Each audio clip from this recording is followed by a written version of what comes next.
শোণিতপুৰ সংসদীয় সমষ্টিৰ নৱগঠিত নদুৱাৰ বিধানসভা সমষ্টিত উপস্থিত আছোঁ। পূৰ্বৰ চতিয়া সমষ্টিটো বৰ্তমান সমষ্টি পুনৰ নিৰ্ধাৰণ কৰাৰ পিছত নদুৱাৰ সমষ্টিৰ নামকৰণ কৰা হৈছে আৰু নদুৱাৰ সমষ্টিৰ ইতিমধ্যে ভৌগোলিক পৰিসীমা সলনি হৈছে, কাৰণ যিহেতু তেজপুৰৰ পূৰ্বাঞ্চলৰ কেইবাটাও পঞ্চায়ত 4টা পঞ্চায়ত ইয়াত অন্তৰ্ভুক্ত হৈছে।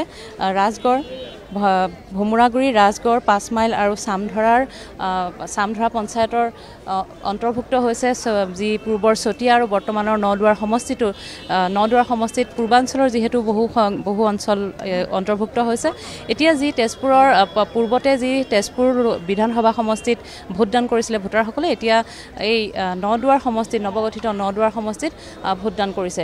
আমি নদুৱাৰ সমষ্টিৰ বিধায়কক আমি দেখিবলৈ পাইছোঁ। বিধায়ক আহি ইতিমধ্যে উপস্থিত আছে। আমি যিহেতু 5 মাইলত উপস্থিত আছোঁ, 5 মাইলত বিধায়কগৰাকী আছে, আমি তেখেতৰ সৈতে কথা পাতিব বিচাৰিম। ৰাতিপুৱাৰ পৰা ঘূৰি আছে। আজি পৰিৱেশটো যথেষ্ট ভাল আৰু এইবাৰ বিশেষকৈ সংখ্যালঘু এৰিয়াত আগতে ভাৰতীয় জনতা পাৰ্টিৰ প্ৰতি মানুহৰ বিশ্বাসটো কম আছিল, কিন্তু এইবাৰ দেখিছোঁ যে সংখ্যালঘু এৰিয়াত কংগ্ৰেছৰ প্ৰতি মানুহৰ বিশ্বাসটো নাই। মুঠেও কংগ্ৰেছ দলক প্ৰত্যাখ্যান কৰিছে আৰু ভাৰতীয় জনতা পাৰ্টিক আঁকোৱালি লৈছে।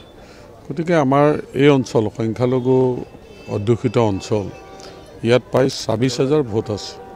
গতিকে ইয়াত আগতে আমি ভোট পাইছিলোঁ হয়তো 1700 মান, কিন্তু এইবাৰ আমিতো আশা কৰিছোঁ ইয়াত আমি 50%ৰ ওপৰ ভোট আমাৰ ফালে আহিব।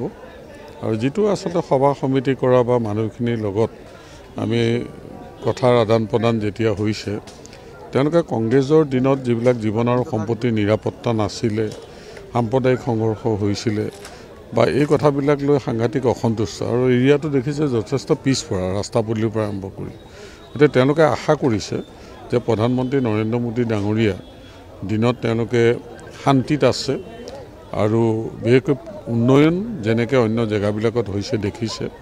গতিকে তেওঁলোকে এটা পৰিৱৰ্তন বিচাৰিছে যে তেওঁলোকে ভাৰতীয় জনতা পাৰ্টিৰ লগত সহযোগিতা কৰি যাতে অঞ্চলটোৰ উন্নয়ন আৰু যিটো সমন্বয় সম্প্ৰীতি সেই পৰিৱেশটো তেওঁলোকে বিচাৰিছে আৰু সলনি হৈছে। নাই, এইটোতো আমি আশাপ্ৰদ মানে খুবেই ভাল আশাপ্ৰদ, আমি ভবাতকৈ বেছি ভাল হ'ব বুলি আমি আশা কৰিছোঁ। আজিৰ দিনটোত মই ৰাতিপুৱাৰ পৰা ঘূৰি পকি যিখিনি দেখিছোঁ যে কৰৈনী সেই অঞ্চলটো নতুনকৈ সোমাই পৰিছে, তাতো যথেষ্ট ভাল আৰু ইয়াতো সঁহাৰি ভাল। গতিকে আমি আশা কৰিছোঁ যে যিটো আমি কৈছিলোঁ যে 1 লাখৰ ওপৰ ভোট আমি ৰাইজৰ আশীৰ্বাদত পাম আৰু সেইটো সম্ভৱ হ'ব। এতিয়ালৈকে কোনো ধৰণৰ বিক্ষিপ্ত ঘটনা হোৱা নাই, শান্তিপূৰ্ণভাৱে হৈ আছে। চাওক, এতিয়া চৰকাৰ আছে ভাৰতীয় জনতা পাৰ্টিৰ চৰকাৰৰ দিনত অশান্তিটো নাইকিয়া হ'ল, উগ্ৰপন্থী কাৰ্যকলাপ নাই, অশান্তি নাই, সাম্প্ৰদায়িক কোনো বিষবাস্প এনেকুৱা কথাবিলাকো নাই।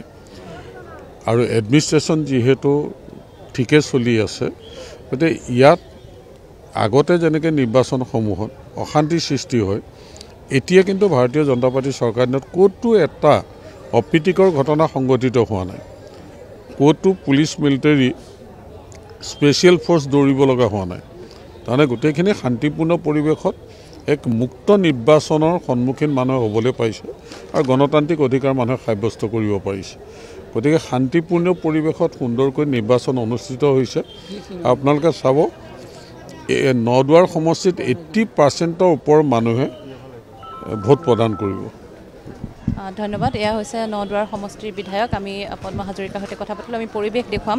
তেখেতে দাবী কৰিছে যে 80% ওপৰত ভোটদান হ'ব নদুৱাৰ সমষ্টিত, আৰু তেখেতে বিগত সময়ত যি তেওঁলোকে দাবী কৰি আহিছে যে 1 লাখৰ অধিক ভোট তেওঁলোকে নদুৱাৰ সমষ্টিৰ পৰা দিবলৈ সক্ষম হ'ব।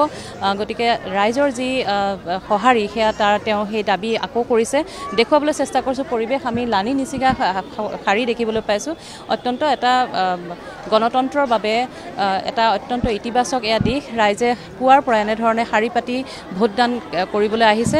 আৰু সংখ্যালঘু অঞ্চল যিহেতু আমি 5 মাইলত উপস্থিত আছোঁ, আমি কৈছোঁ যে 5 মাইলটো এটা সংখ্যালঘু অঞ্চল, আৰু সংখ্যালঘু অঞ্চলৰ সেই ভোটাৰসকলে কি কয় আমি তেওঁলোকৰ মনৰ কিছু কথা জানিবলৈ বিচাৰিম।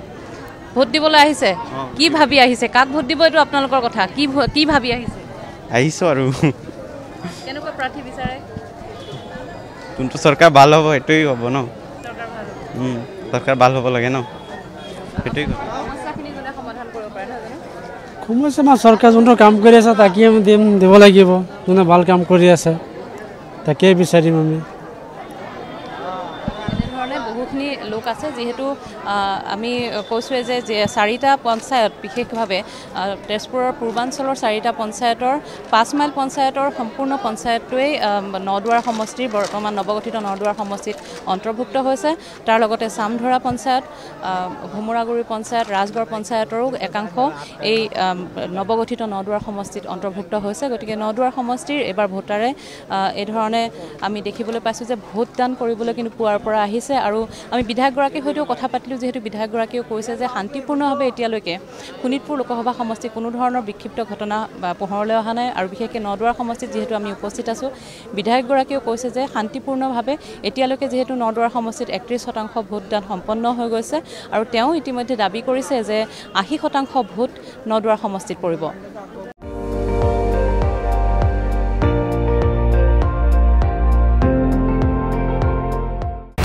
আপুনি চাই আছে ND24 সৰ্বশ্ৰেষ্ঠ নহয় সৰ্বোত্তমৰ দৌৰা